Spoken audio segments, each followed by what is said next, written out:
Bonjour à tous, nous sommes devant le Panthéon, le monument où sont inhumées les personnalités à qui la patrie française est reconnaissante comme inscrit sur le bâtiment. Et c'est dans cet endroit hautement symbolique que se déroule aujourd'hui une cérémonie de naturalisation. Nous allons y assister.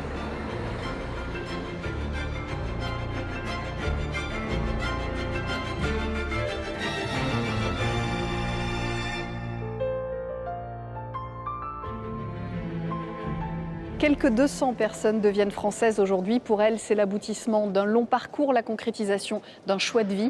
Qu'attendent-elles de leur nouvelle citoyenneté? Nous leur avons posé la question. Ils viennent de 65 pays différents, mais sont aujourd'hui unis par une même nationalité. Parmi ces nouveaux Français, Enrique Mazzola. Ce chef d'orchestre italien, né en Espagne, vit en France depuis 6 ans. Aujourd'hui, il dirige l'Orchestre national d'Île-de-France. Et s'il est devenu français, c'est avant tout pour son public. C'est une émotion très grande de pouvoir dire « moi aussi, je suis français, je suis avec vous ». Mais cette fois, vraiment, parce que humainement, naturellement, je suis avec mon public. Mais finalement, je suis aussi français comme mon public ici à Paris et en Île-de-France. À Paris comme à Tokyo, New York ou Rome, Enrique Mazzola se voit aujourd'hui comme un ambassadeur de la France. Je deviens aussi un Français, un chef d'orchestre français qui amène l'opéra et la musique française partout dans le monde.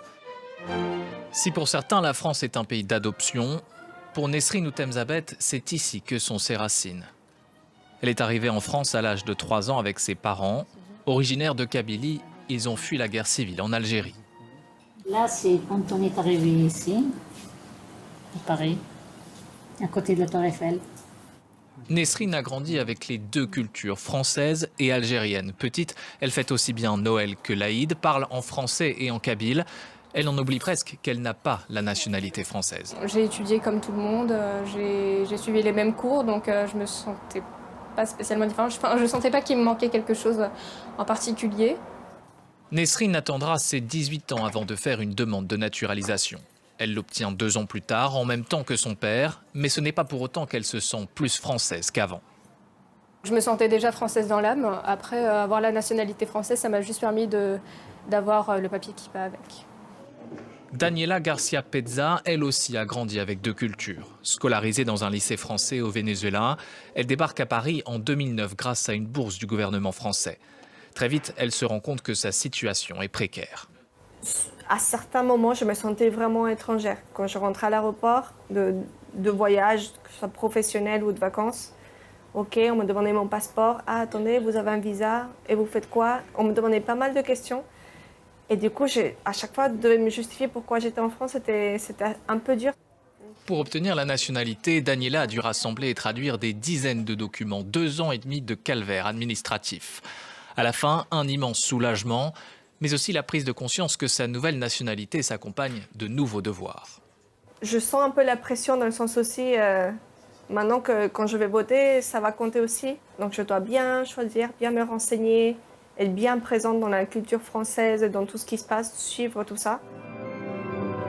Aujourd'hui, la nationalité française permet à Daniela d'être plus sereine dans sa vie comme dans son travail. Devenir français, il s'agit d'un acte qui engage. Elle est désormais une Française comme les autres. Alors avant de devenir français, ceux que nous avons suivis se sont rendus ici au bureau des naturalisations de la préfecture de Paris. Et comme eux, nous avons rendez-vous. Julien Marion, bonjour. Vous êtes directeur de la police générale et ce sont vos services qui s'occupent des naturalisations. Alors à Paris, vous recevez 9000 demandes par an de candidats à la nationalité française. C'est la préfecture en France qui de loin reçoit le plus de demandes?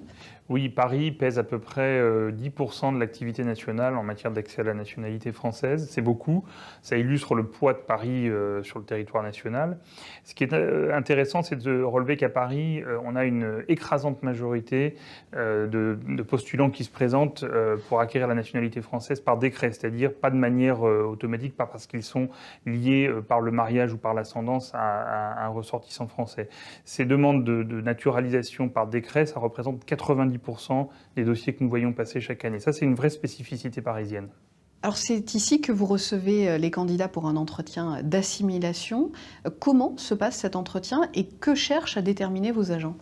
Alors, l'entretien d'assimilation, c'est vraiment le moment un peu clé, c'est un peu le cœur de cette procédure de naturalisation pour ceux qui en font la demande. Eh bien, c'est un moment qui dure 3/4 d'heure, c'est beaucoup 3/4 d'heure, où vous avez un face-à-face entre un agent et la personne qui souhaite devenir française. Et pendant ces 3/4 d'heure, eh bien, l'agent va s'attacher à mesurer, à vérifier que le postulant ou la postulante adhère aux valeurs de la République. C'est cette notion d'assimilation, parce que c'est un des critères pour devenir français.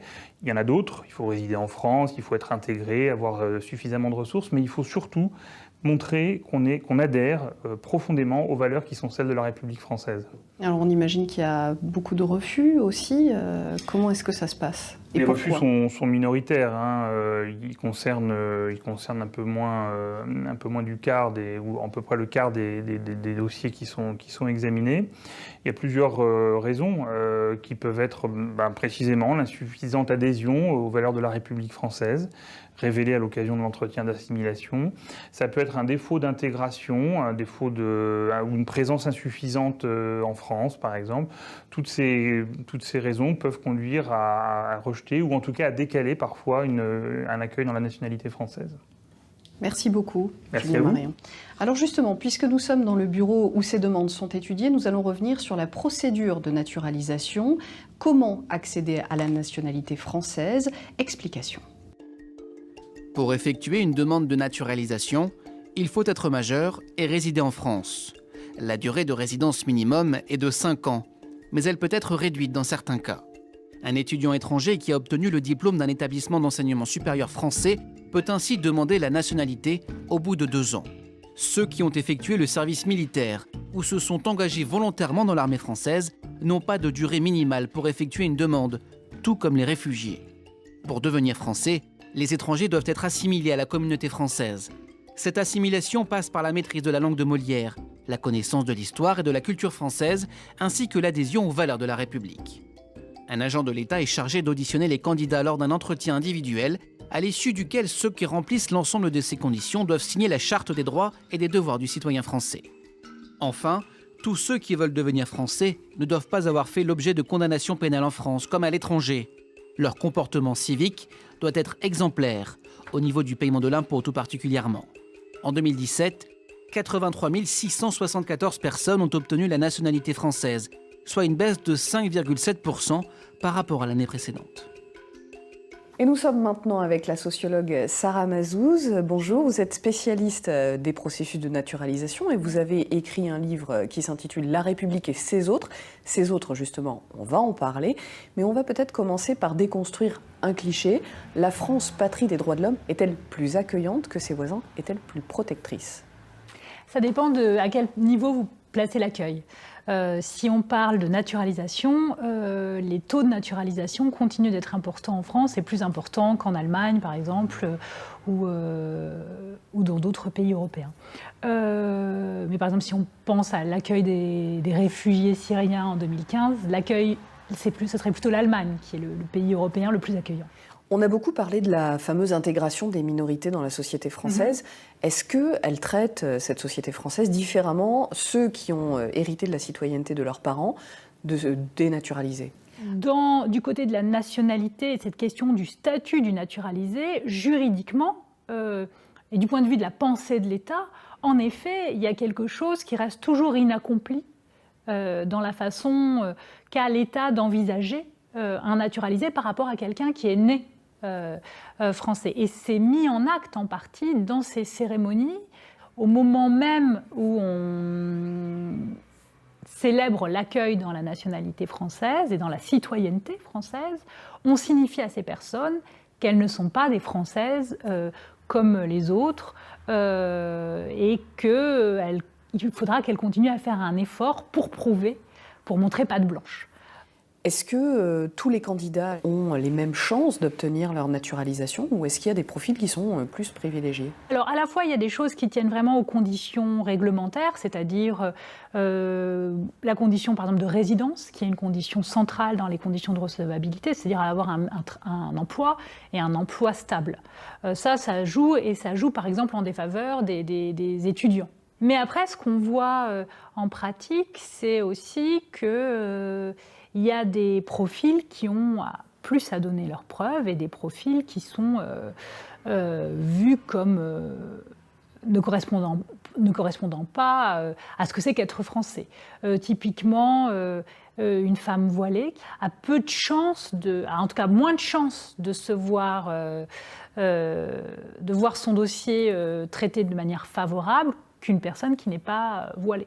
Il y a de manière sous-jacente à ces pratiques une conception qu'on peut qualifier de conception racialisée de l'appartenance à la nation. Par exemple, pour donner un exemple très précis, donc on demande tout le monde passe par cet entretien d'assimilation linguistique. On demande entre autres si chez soi ou dans son milieu professionnel on parle plutôt français ou plutôt une autre langue. Toutes les personnes que j'ai interviewées qui étaient originaires de pays d'Afrique subsaharienne francophones se sont vues poser cette question. En revanche, les candidats que j'ai pu interviewer qui venaient de pays soit du Canada, mais qui étaient du Canada anglophone ou d'autres pays européens, ne se sont pas vus systématiquement poser cette question. Merci beaucoup, Sarah Merci Mazouz. à vous. Et c'est la fin de cette émission. Merci à vous de l'avoir suivi. À très bientôt sur France 2.